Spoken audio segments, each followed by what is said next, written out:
ऋषि मारीच की कथा। एक राजा के यहाँ वसंत उत्सव मनाया जा रहा था। सारा नगर दरबार की ओर उमड़ पड़ा था। सब शांति के साथ बैठे हुए थे कि एक गणिका जिसका नाम काम मंजरी था थोड़ी देर से पहुंची। वह राज दरबार की प्रमुख नर्तकी थी। उसकी चाल ढाल, वेशभूषा, उसका सौंदर्य तथा रख रखाव उसके पद के अनुकूल था। वह बड़ी इठलाकर तथा मस्ती से चली आ रही थी।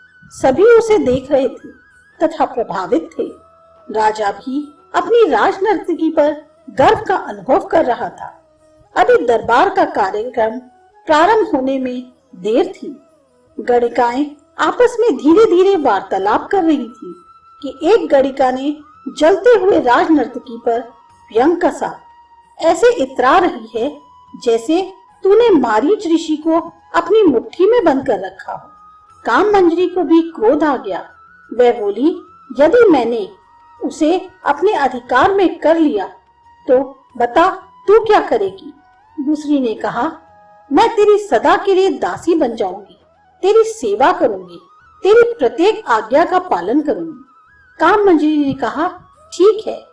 इसी बीच राजा को भी उनकी आपसी बातचीत की भनक लग गई और उन्होंने विस्तार से सब बात पूछी, जो दोनों ने यथावत बतला दी। राजा ने हंसते हुए अपनी स्वीकृति दे दी तथा यह निश्चय हुआ कि अगले वर्ष आज के ही दिन वसंतोत्सव पर इसका निर्णय होगा और जो हारेगा उसे दूसरे की सदा के लिए दासी बनना पड़ेगा। उस राज्य के पास ही एक घना वन था जो राज्य की सीमा में ही आता था।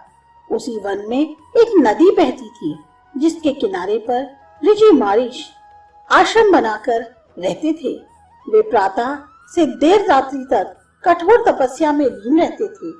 जाड़ा, गर्मी या वर्षा कोई भी उनके नित्य नैमित्तिक कार्य को बाधा नहीं डाल सकता था।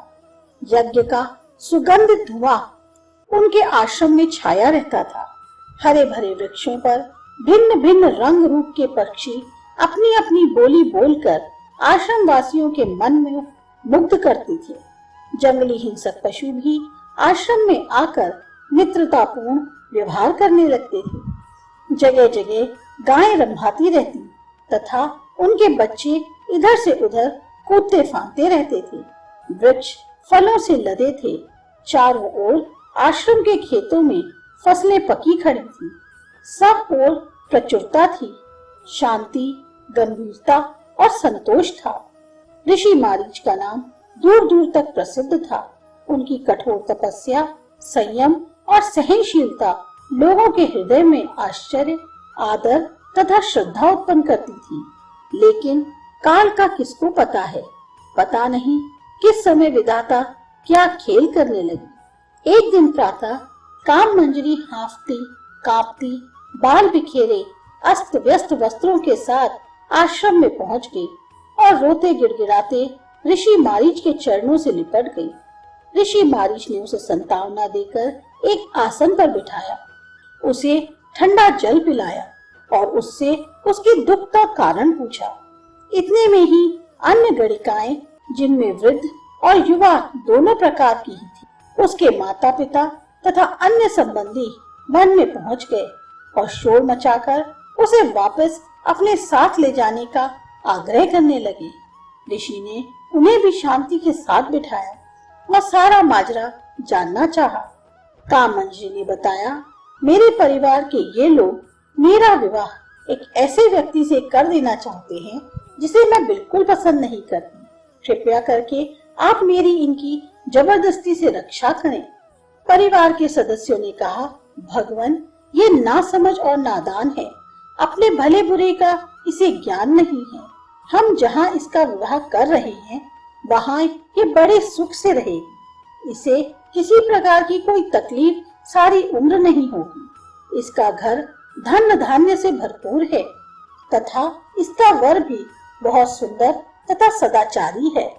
कृपा करके आप इसे समझाइए और इसे हमारे साथ भेज दीजिए। ऋषि ने काम मंजरी को बहुत समझाया, ऊंच नीच दिखाया, लेकिन वह किसी भी प्रकार से जाने के लिए राजी नहीं हुई तथा आश्रम में ही रहने की हट करने लगी। आखिर ऋषि ने काममंजरी के संबंधियों से कहा कि वे उसे आश्रम में ही छोड़ दें। वे उसे समझा बुझाकर कुछ ही दिन में वापस उनके पास भिजवा देंगे।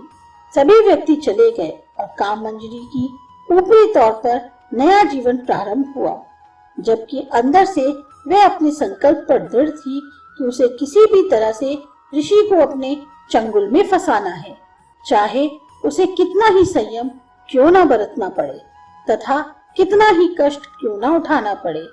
उसे अलग एक कुटिया दे दी गई तथा उसकी आवश्यकता का सभी सामान वहां जुटा दिया गया।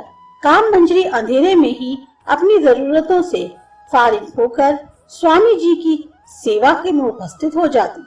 छोटी से छोटी बात का उसे ध्यान रहता और स्वामी जी को कभी भी कुछ कहने का अवसर न देकर उससे पहले ही उनकी आवश्यकता की वस्तु उपस्थित कर देती। उन्हें अच्छे से अच्छा सात्विक एवं पौष्टिक भोजन नित्य तैयार करके खिलाती। रोजाना नई चीजें बनाती जो एक से एक स्वादिष्ट होती। उनके यज्ञ का पूरा सामान प्रारंभ से पहले ही उपस्थित हो जाता। उनके भोजन करने के पश्चात भोजन करती तथा उनके लाभ कहने के बाद भी उनके सो जाने पर ही सोती।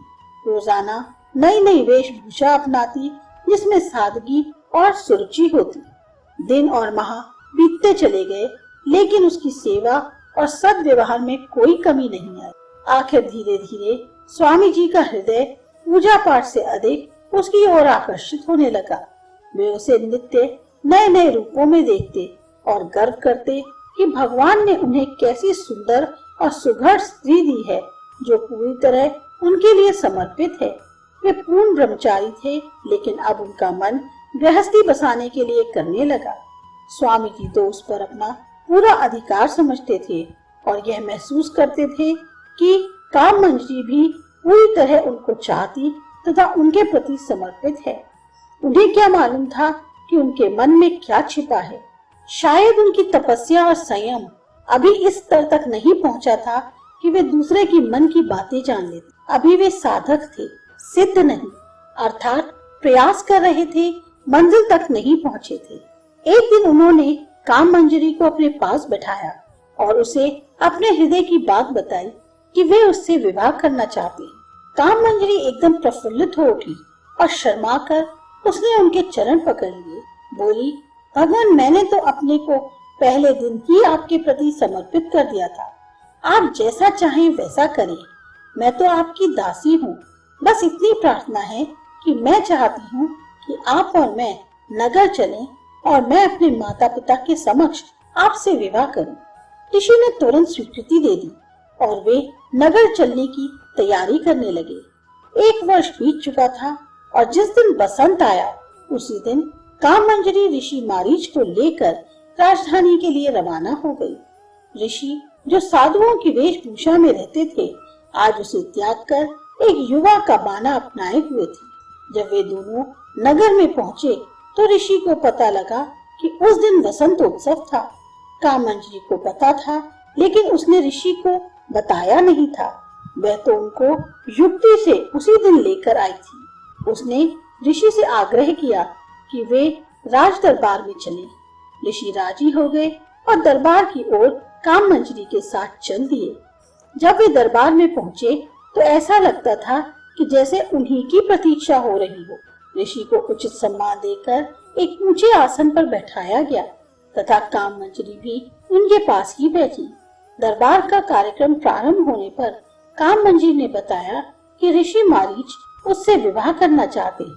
राजा के पूछने पर ऋषि ने भी यही इच्छा प्रकट कर दी। चारों ओर शोर मच गया। राजा भी हतप्रभ रह गए कि इतनी घोर तपस्या करने वाला ऋषि कैसे इस गणिका के प्रेम जाल में फंस गया। तब काममंजरी खड़ी हुई और उसने राजा को 1 वर्ष पुरानी शर्त याद दिलाई। दूसरी गणिका जिसके साथ शर्त रखी गई थी खड़ी हो गई और उसने अपनी हार मानते हुए काममंजरी की जीवन भर दासी रहना स्वीकार किया। ऋषि मारीच की समझ में कुछ नहीं आ रहा था कि यह सब क्या तमाशा हो रहा है। दरबार समाप्त होने पर दोनों जब वापस लौटे तो रास्ते में काममय जी ने सारी घटना बताई और हाथ जोड़कर क्षमा मांगते हुए अपने निवास की ओर चली गई। ऋषि बहुत देर तक वहीं खड़े रहे। एक ओर उन्हें काममंजरी पर क्रोध आ रहा था और जी कर रहा था कि उसे शाप दे दे, तो दूसरी ओर उनकी शुद्ध सात्विक बुद्धि उन्हें समझा रही थी कि यह एक परीक्षा थी, जिससे यह ज्ञात हुआ कि वे जिस मार्ग पर चल रहे थे उसको पूरी तरह अपना नहीं पाए थे। उस पर शायद उन्हें विश्वास नहीं था। उनकी तपस्या, संयम और साधना कच्ची थी। उसमें दृढ़ता और निष्ठा की कमी थी, जिसकी वजह से इतनी जल्दी उनका पतन हो गया। वे अपने ऊंचे उद्देश्य से भटककर एक सामान्य व्यक्ति की भांति संसार के भोगों की ओर आकर्षित हो गए। उन्होंने काममंजरी को भुलाकर पुनः आश्रम में प्रवेश किया और दृढ़ संकल्प के साथ सब ओर से मन हटाकर भगवान के भजन में लग गए।